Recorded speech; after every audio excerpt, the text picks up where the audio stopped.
Avarie Howards here in Lincoln following Tuesday media availability. Nebraska is 1-0 following their 20-17 win over Cincinnati down in Kansas City last Thursday. Before we look ahead to the Akron game at home at Memorial Stadium, we heard from both the coordinators Dana Holgorsen and John Butler today to reflect on what they saw from their team on Thursday. I'll start with John Butler, who gave his overall assessment of what he saw from his defense against Cincinnati. I think our guys give great effort. Their intent is to give great effort, but when you talk about playing fast, especially in the second half, it comes down to diagnostics of reading plays, determining is it run, is it pass. Because obviously when it's run, we want them going. When it's pass, we want them playing coverage. So that's just something I think we need to keep talking about. Like I said, I think we're always in the mindset of we want them to play hard, physical, execute at a high level, and play for each other. But sometimes there's like a subset of that effort, which I think is just playing fast and trusting what you see and going. And really, especially in the run game and in some of the pass games, rush stuff. I think from a pass coverage stuff, you could clearly see, they couldn't throw the ball, didn't have an interest to. They came out in the second half, and it looked like he said to himself, I don't really know what they're doing coverage-wise, so I'm just going to take off and run. But that's kind of what I mean by that. Moving over to the offensive side of the ball, we heard from Dana Holgorsen. Before I get to his analysis of the offense on Thursday, he shared his thoughts and emotions regarding the season-ending injury to Janiron Bonner. Out the wood, tough, hard-nosed player, brought energy every day, brought work ethic every day, brought physicality every day. I feel bad for him. I feel bad for us because that does hurt our team.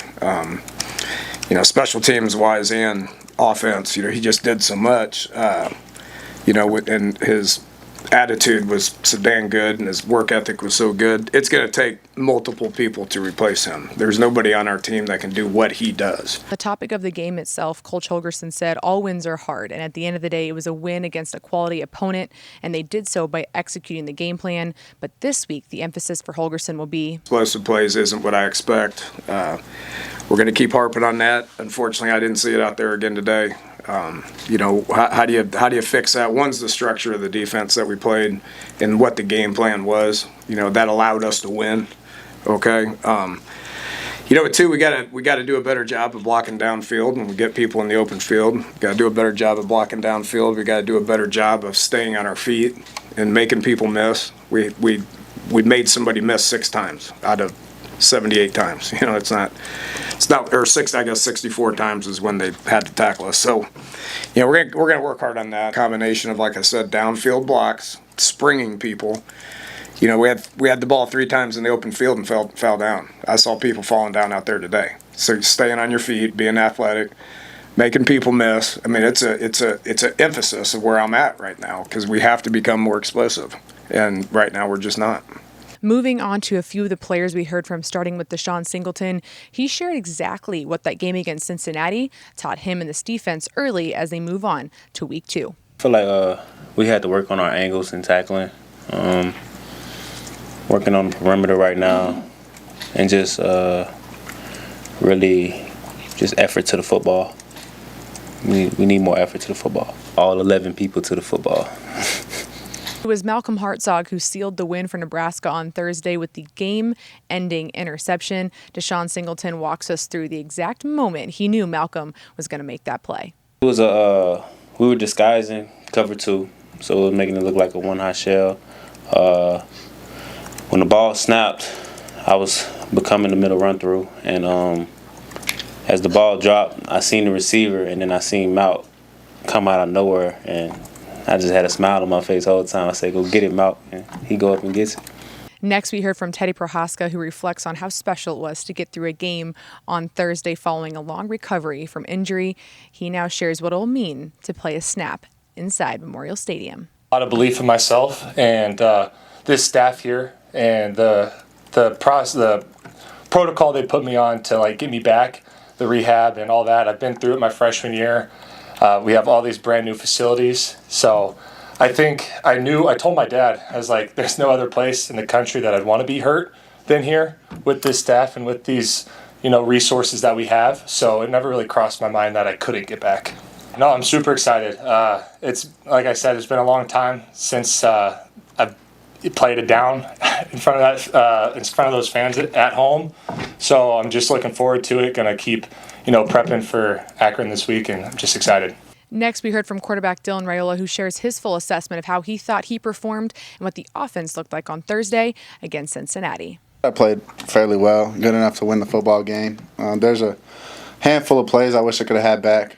The fourth down, trying to do too much, and then a couple other plays throughout the game. But other than that, I thought we played to our game plan, and we knew what they were going to try and do to stop us. So we just we counteracted that and got a whole lot of completions and let our guys do the things they do with the football. And as you heard earlier, Coach Holgerson's main emphasis for this group is more explosiveness on offense.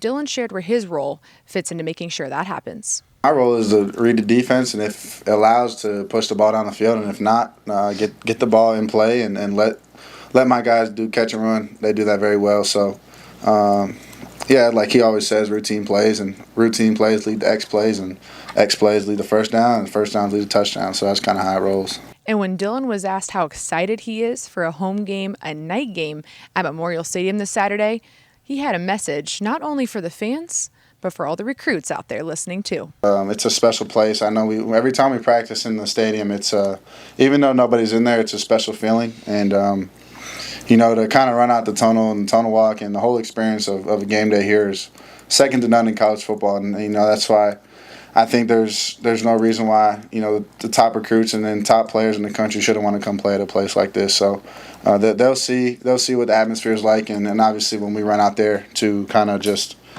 play even keeled and keep attacking the way we've been attacking. Lastly, we heard from tight end Luke Lindenmeyer, who had a career game on Thursday against Cincinnati. Maybe an early birthday gift, if you will, because today is his 22nd birthday. He also shared with us why he's playing with so much confidence right now. I have a lot of confidence. I mean, this is my 8th year playing tight end, pretty much. I've seen a lot of things. I've seen a lot of movement from defenses, and I remember 2 years ago playing, just being like a blocker and playing with like my head down. I missed a blitz, and then Coach Rue on the sideline was yelling at me, and in my head I was like, I'm never going to be the reason that a coach is going to be mad again, and just focusing on my preparation. And preparation builds confidence, and Tuesdays and Wednesdays are what lead. Like, these are physical days, and what I do on Tuesday and Wednesday, it's going to show up in the game on Saturday, and just locking in on my preparation every week. The Huskers now turn their sights to going 2-0 when they host Akron this weekend in their first home game of the season at Memorial Stadium at 6:30 p.m.